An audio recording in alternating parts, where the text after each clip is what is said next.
Welcome to our presentation on key political figures in Julius Caesar.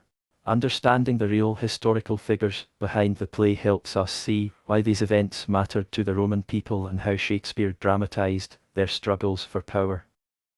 Julius Caesar was a brilliant military general and politician. He expanded Rome's territory, most famously in Gaul, and built immense popularity among the people. However, the Senate feared his growing power, especially after he crossed the Rubicon River in 49 BCE, defying their orders. By 44 BCE, he was declared dictator for life, leading many senators to believe he wanted to be king. His assassination on the Ides of March was intended to save the Republic, but instead, it led to civil war. Brutus was a senator and one of Caesar's closest friends, but he was also a staunch defender of the Republic. He was torn between his loyalty to Caesar and his belief that no man should hold absolute power.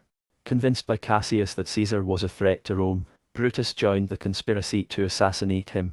After Caesar's death, Brutus tried to justify the act in his funeral speech, but Antony turned the crowd against him. He was ultimately defeated at the Battle of Philippi and took his own life. Cassius was the mastermind behind the conspiracy to kill Caesar. He deeply resented Caesar's power and feared that Rome would lose its republican traditions. Cassius was a skilled manipulator. He convinced Brutus to turn against Caesar using flattery, forged letters, and appeals to duty. Unlike Brutus, Cassius was motivated more by personal grievances than by noble ideals. He died at Philippi, mistakenly believing his army had lost. Mark Antony was a loyal supporter of Caesar and a skilled politician.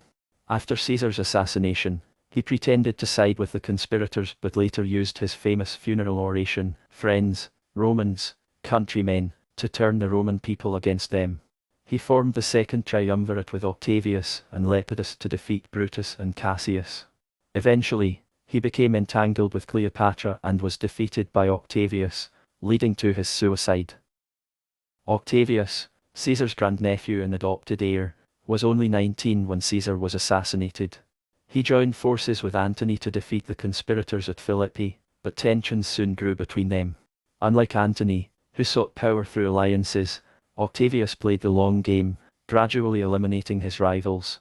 He ultimately defeated Antony at the Battle of Actium in 31 BCE and became Rome's first emperor as Augustus Caesar. Cicero was one of Rome's greatest orators and a strong defender of the Republic. Though he opposed Caesar's dictatorship, he did not join the assassination plot. He later spoke out against Antony, which led to his execution in 43 BCE during the proscriptions of the Second Triumvirate.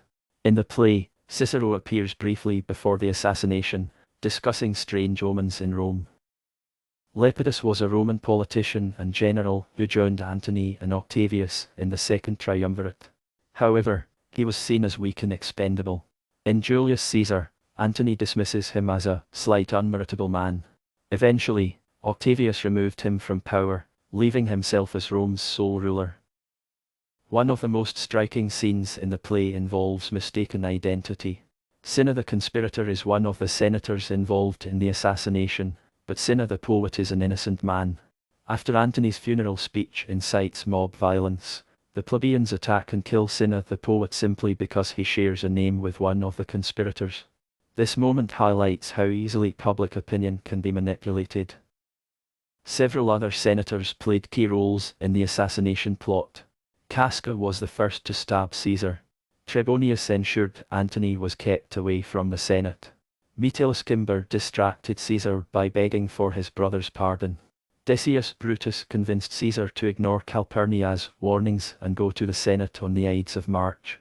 Each of them played a part in the conspiracy, but all met their downfall in the ensuing civil war.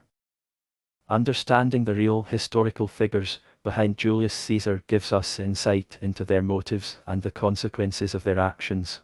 The assassination was meant to protect the Republic, but instead, it led to more chaos and ultimately, the rise of an emperor. The play explores themes of loyalty, power, persuasion, and fate, all of which are shaped by these key figures. Thank you for following along with this presentation. By knowing the real people behind the play, we can better appreciate Shakespeare's retelling of one of history's most famous betrayals.